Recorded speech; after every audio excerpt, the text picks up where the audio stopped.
بسم اللہ الرحمن الرحیم۔ اللہ سبحانہ وتعالیٰ نے سورہ بقرہ کی آیت نمبر 261 میں فرمایا،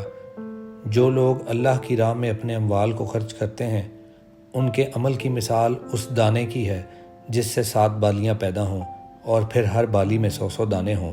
اور اللہ جس کے لیے چاہتا ہے اضافہ بھی کر دیتا ہے، وہ اللہ صاحب وسعت بھی ہے اور علم و دانا بھی۔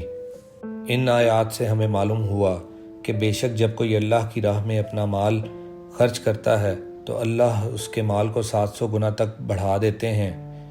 اور جس کو چاہیں اس سے بھی زیادہ نواز دیں۔ صدقہ صرف حلال مال سے قبول ہوتا ہے۔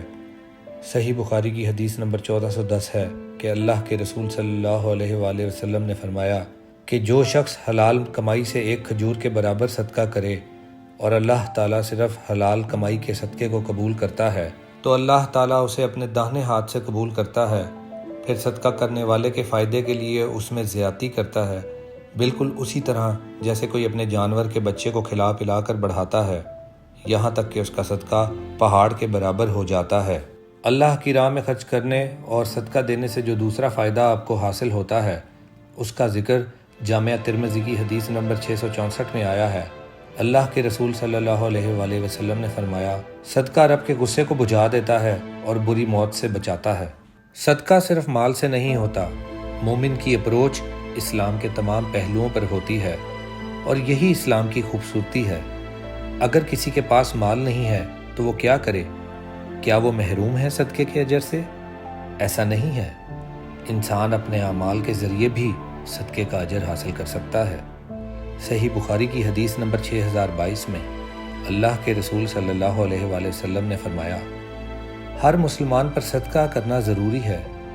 صحابہ نے عرض کیا کہ اگر کسی کو کوئی چیز میسر نہ ہو تو آپ صلی اللہ علیہ وآلہ وسلم نے فرمایا، پھر اپنے ہاتھ سے کام کرے، اس سے خود کو بھی فائدہ پہنچائے اور صدقہ بھی کرے۔ صحابہ نے عرض کیا کہ اگر اس کی بھی طاقت نہ ہو تو آپ صلی اللہ علیہ وآلہ وسلم نے فرمایا تو پھر کسی حاجت مند اور پریشان حال کی مدد کرے۔ صحابہ نے عرض کیا کہ اگر وہ یہ بھی نہ کر سکے تو آپ صلی اللہ علیہ وآلہ وسلم نے فرمایا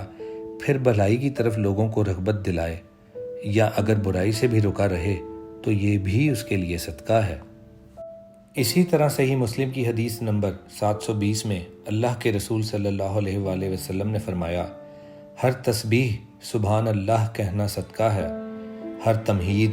الحمدللہ کہنا صدقہ ہے، ہر ایک تحلیل لا الہ الا اللہ کہنا صدقہ ہے، ہر ایک تکبیر اللہ اکبر کہنا صدقہ ہے، کسی کو نیکی کی تلقین کرنا صدقہ ہے، کسی کو برائی سے روکنا صدقہ ہے۔ اسی طرح جامعہ ترمذی کی حدیث نمبر 1956 ہے کہ اللہ کے رسول صلی اللہ علیہ وآلہ وسلم نے فرمایا،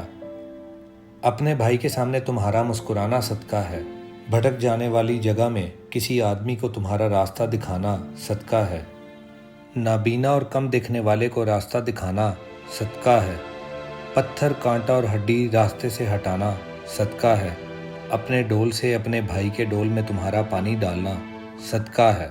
آدمی اپنی ذات پر، اپنے بیوی بچوں پر اور اپنے خدام پر جو بھی خرچ کرتا ہے وہ صدقہ ہے۔ قرآن کی تلاوت کا کرنا صدقہ ہے، کسی کاریگر کی مدد کرنا یا کسی اناڑی کا کام خود کر دینا صدقہ ہے، لوگوں سے اپنا شر روک لینا یعنی ان کو تکلیف نہ پہنچانا صدقہ ہے۔ پھر اسی طرح ایک اور روایت میں آتا ہے کہ اللہ کے رسول صلی اللہ علیہ وآلہ وسلم نے فرمایا، تم میں سے کوئی درخت لگاتا ہے یا کاشتکاری کرتا ہے، پھر اس میں سے کوئی انسان یا جانور کھا لے، وہ بھی صدقہ ہے۔ ایک اور روایت میں آپ صلی اللہ علیہ وآلہ وسلم نے فرمایا،